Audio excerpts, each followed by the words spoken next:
A new Army study looks at the impact that major troop reductions would have at Fort Stewart. Yeah, one scenario calls for cutting nearly 16,000 soldiers. WJCL's Rob Mecco working for you to find out how that would impact us. He joins us live here in the studio with the latest. Rob?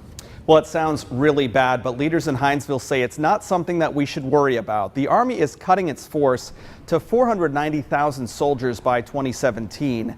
Now, that number could be reduced to 420,000 soldiers by 2020, and that's where this study comes in. The U.S. Army Environmental Command looked at 30 installations, including Fort Stewart, in the report. One scenario, and the one getting all the headlines, looks at cutting 16,000 soldiers and civilians from Fort Stewart. Now, this is the Army's worst-case scenario.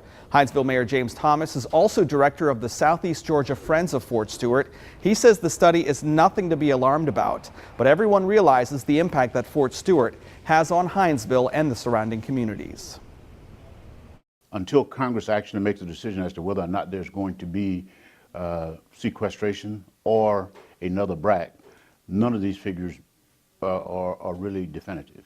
Hinesville is made up of Fort Stewart. Housing area, the houses, on the economy, the grocery stores, everywhere. If it wasn't for Fort Stewart, I don't think Hinesville would be here.